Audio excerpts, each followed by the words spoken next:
বহুত দিনৰ মূৰত মাংস অকণমান ৰান্ধিছোঁ। ভণ্টি আহিছে যে, ভগৱানে মানুহক এনেকৈ শক্তিশালী কৰি পঠিয়ায়, পৰিৱেশ পৰিস্থিতিৰ লগত সকলোৱে মিলি যাব পাৰিবই লাগিব। আৰু ইয়াতে আমাৰ এই কণমানি দুয়োটাই খেলি আছে, এয়া ভণ্টি ল'ৰা। আমাৰ এই যেতিয়া এনেকুৱা বয়সৰ কোনোবা আহে ইমানেই ভাল পায়। চাব নেকি? এইফালে চাওক, মোৰ বিচনা এয়া কি কৰি থৈছে, ঘৰ বনাইছে, ইয়াতে যিমান বস্তু আছে চব আনি লৈছে। মুঠতে খেলিব লাগে ন দেহা? আমাৰ মুনুৰ বোলে খুব মূৰ বিষাইছে, তাই মানে মাইগ্ৰেনৰ প্ৰব্লেম আছে। কোনোবা ক'বচোন এনেকুৱা হ'লে মানে কি কৰিলে ভাল হয়? মোৰতো মূৰ বিষাই, মোৰ ক'বই, কিন্তু তাই মানে অত্যাধিক হৈ গৈছে। আৰু এতিয়া আমাৰ মুনুৱে দুটা বিলাহী লৈছে, তাই বোলে চাটনি অকণ বনাই, বহুত দিন চাটনি খোৱাও নাই বাৰু। আৰু মানে যিবোৰ হ'ল খোৱাৰ পৰিৱেশে এইকেইদিন নাইকিয়া নিচিনা হৈ গ'ল। এতিয়া যিহেতু লং ভিডিঅ'টো দিছোঁ, সেইকাৰণে কোনোবাই আকৌ গম নাপাবও পাৰে। বাৰে বাৰে এইকেইদিন কৈ আছোঁ, এইটো ভিডিঅ' পিছত আৰু নকওঁ, কাৰণ সুধিবই আকৌ কোনোবাই। আৰু ইউটিউবত মই ইমান বেছিকৈ দিয়াও নাই যে, ফেচবুকত চোৱা হ'লে গম পাব। মোৰ দেৱৰ আৰু দেৱৰৰ ল'ৰাটোৰ মানে সাংঘাতিক এটা এক্সিডেণ্ট হ'ল। সেইদিনাখন যে মই কেনেকৈ স্কুটি চলাইছোঁ, মানে পিছত ভাবিছোঁ সঁচাকৈ মোৰো কিবা এটাই হৈ গ'লহেঁতেন। মানে ইমানেই জোৰত গৈছোঁ মই খবৰটো পায়ে। তাৰপিছত সেই তেনেকুৱা হ'ল আৰু। এতিয়া বাৰু অকণমান ভাললৈ আহিছে, আৰোগ্য লাভ কৰিছে কাৰণে অকণমান ভালো লাগিছে। কি আনিলা? দোকানৰ পৰা তেওঁ গৈছিলে, ভাইটি ছোৱালী মাত্ৰ আহিছেহে। মই বাৰু অথনি গৈ মেলি ড্ৰেছিং কৰি থৈ আহিলোঁ। তেওঁ লাগি থাকি আহিলে, মই গুচি আহিলোঁ।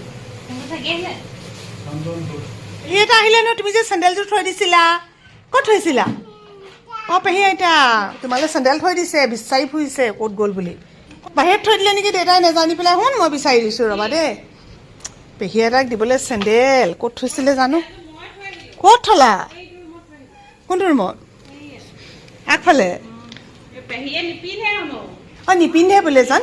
পেহীহঁতে এতিয়া নালাগে, পিছত দিবা, হ'ব? এতিয়া খেলাগে যোৱা।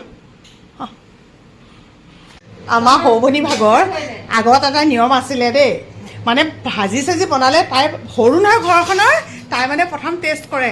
সেইকাৰণে এতিয়াও সেই নিয়মটো আছে। মই বোলো টেষ্ট কৰা আকৌ কেনেকুৱা হৈছে, এতিয়া খাই চালেহে গম পাব, হয় নাই?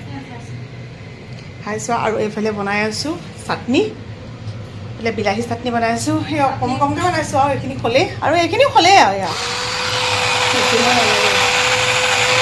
আন কথা, আমাৰ ঘৰত কিছুমান নমুনা দেখিবলৈ পাব।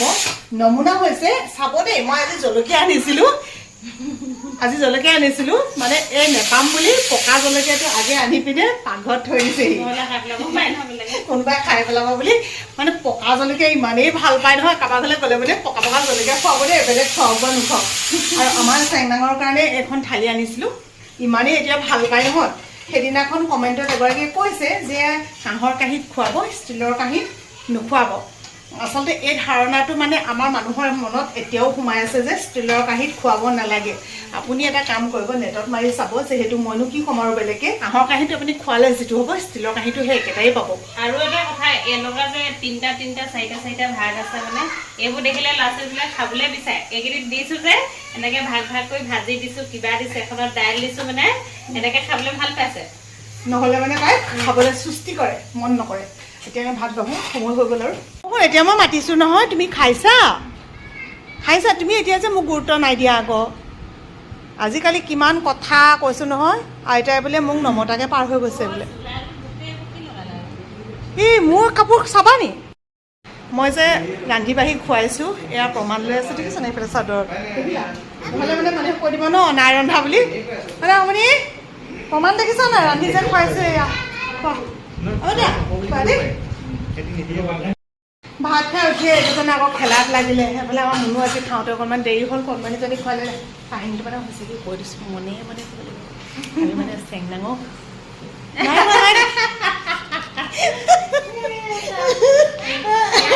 কেনেকৈ ইয়াত ক'ব নোৱাৰিম ন? নাই কোৱা একো নাই কোৱা। ইমান টেঙৰ হ'ল সৰু ভনী হ'ল। আমি মানে মনে মনে কথা এটা ক'বলৈ লৈছোঁ নাই, একদম কেনেকৈ মানে কাম কৰিছে। মানে কি হ'ল, চেংনাঙক আমি মাংস খোৱা নাই মানে, সেইকাৰণে মুনুৱে চয়াবিন বনাই দিলে দেই, চয়াবিন মাংস। এতিয়া আমি বোলো চবেই চয়াবিন মাংস খাইছোঁ বুলি কৈছোঁ। আজি আমাৰ ছোৱালীয়ে আহিলেও ভাতো খালে, ঘৰলৈ আহি কামো কৰিলে, এখিনিমান বাচন পেকেট দি থৈ গ'ল। ধুলেও নেলাগে কৈছোঁ। মুনুৱে কৈছে মই ধুম, মই কৈছোঁ মই ধুম। মই সেই কুকুৰক ভাত দিবলৈ গ'লোঁ, তাই এখিনিমান বাচন ধুলে। হ'লেও আৰু এখিনি আছে। কিমান বাচন ওলায়ো আমাৰ ঘৰত ক'ব নোৱাৰোঁ দেই। বেলেগৰ ঘৰত ওলাই ক'ব নাই, আমাৰ ঘৰত মুঠতে বাচন এগাল ওলাই। মুনু কাম শেষে হোৱা নাই, এইফালে আকৌ গিলাচ আনিছে। বা কৰি আছে আৰু কি এনেকৈ উভতি হেৰি কৰিছা দেহা প্ৰথমতে কি হ'ল এখন ঘৰ বোৱাৰী হ'লোঁ তাৰপিছতে মাক হ'লোঁ তাৰপিছতে মাষ্টনী হ'লোঁ এতিয়া নাৰ্ছো হ'লোঁ এতিয়া হেনো আকৌ সেইফালৰ পৰা কলিংটো আহিলেই মানে বেণ্ডেজটো কৰি দিব লাগে গতিকে এতিয়া আকৌ বেণ্ডেজটো কৰি থোৱা আহোঁগৈ ৰাতি মানে নহ'লে শুবলৈ অসুবিধা হ'ব কৈছে মোৰ তাৰপৰা আহোঁগৈ দেই তুমি এইকেইটা কৈ থৈ যাওঁ তুমি যাবা ব'লা দুজনী গৈ পিনে আহোঁগৈ হৈছে মানে পুৰণা ঘৰ একদম মই যেতিয়া ছোৱালী হৈ আহিছিলোঁ প্ৰথম তেতিয়া এখন ঘৰতে বোৱাৰী হৈ পেলাই ইয়াতে সোমাইছিলোঁ প্ৰথম খোজটো এতিয়া আৰু ককাই ভাই এনেকৈতো বহুত কেইজন আমাৰ আচলতে তেওঁলোকৰ ছজন হয় সেইকাৰণে মানে ইফালে সিফালে নিজে নিজে স্থায়ী ঠিকনা এটা লোৱা হ'ল আৰু এতিয়া আহিছোঁ ভাইটিৰ ঘৰলৈ ভাইটি ভাগৰ মানে ড্ৰেছিং কৰাটো অথনি হৈ গ'ল মই কৰি দিলোঁ বেণ্ডেজটো মানে খুলি থৈ গৈছিলোঁ এতিয়া বেণ্ডেজটো কৰি দিলে মানে ৰাতি ভাল পাব শুবলৈ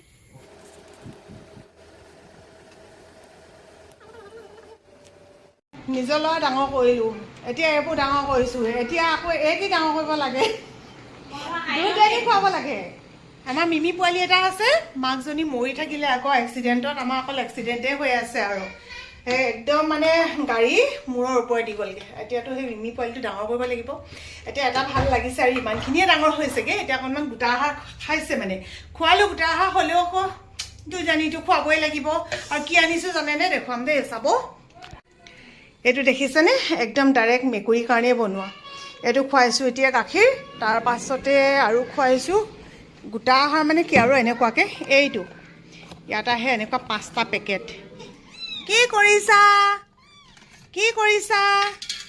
মই আহি গ'লোঁ নহয় এইয়া দেখিছেনে আহা আহা বেটা আহা এয়া মই আহি গ'লোঁ নহয় তোমাৰ ওচৰলৈ খোৱা এইয়া এতিয়া হ'লনে চেংনাংবা বুলি ক'বা দেই বোলে মিমিটোৱে হেনো চেংনাংবা বুলি ক'ব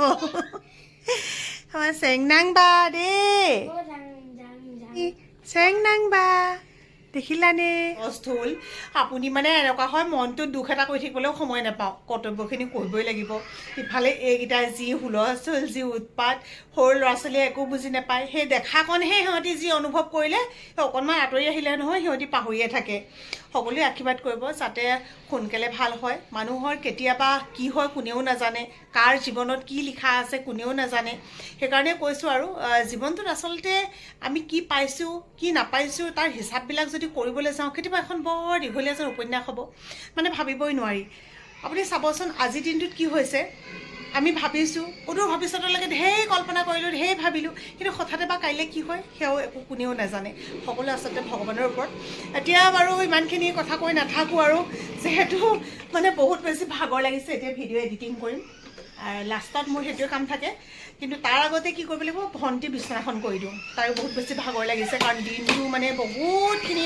কিবাকিবি কাম কৰি আছে বাই আগে দিলেই সেয়া দেখিছে নহয় গাড়ী মাত শুনিছে ইহঁতে এইবোৰ খেলি আছে তাৰপিছতে এতিয়া বিচনাখন ঠিক ঠাক কৰি সিহঁতক শুবলৈ দি তাৰপিছতে কি কৰিম মই গাটো ধুমগৈ মানে একদম মোৰ গা চব খচি ধুম তাৰপিছত ভাল লাগিব তাতে আপুনি এয়া আপডাল কৰি মেলি মৰম কৰি মই মানে এনেকৈ লৈ মেলি আকৌ এনেকৈ নাথাকোঁ সেইটো মোৰ এটা মানে নিজস্ব নিয়ম মৰম বহুত কৰোঁ কুকুৰ হওক মেকুৰী হওক কিন্তু তাৰপিছতে একদম হাত গা চা চব ধুই দিয়াৰ পিছতে ভাল লাগে আৰু বিশ্বাস কৰিবনে মৰ্ণিং কি কৰিছোঁ মানে কি হ'ল এই বক্সটোতে এনেকৈ থলোঁ যে সেইকাৰণে মানে তাতে লেট্ৰিন কৰি দিলে ৰাতিপুৱা সেইখিনি একদম বাঢ়ি গা ধোৱা আগতে চাফ চিকুণ কৰি থৈ গ'লোঁ আকৌ স্কুলৰ পৰা আহি পিনে তাৰমানে এই মিমি ভাগৰ মানে কাপোৰ কানি এইখিনি আছিলে সেইখিনি ধুলোঁ মানে এনেকুৱাই হৈছে তাৰপিছত আকৌ গা ধুলোঁ মানে দিনটোত 3-4 বাৰ গা ধুবই লগা হয় যি কি নহওক সকলো ভালে কুশলে থাকক শুভৰাত্ৰি জনাইছোঁ আহিম এটা নতুন ভিডিঅ' লৈ যাতে আকৌ এনেকুৱা বেয়া কিবা এটা খবৰ দিব নোৱাৰি সকলোবোৰ যাতে ভালেই দিব পাৰোঁ তাৰ কাৰণে আপোনালোকে আশীৰ্বাদ কৰিব বাই বাই যাই যান বাই বাই দি দিয়া এইফালে ভিডিঅ' সামৰি দিলোঁ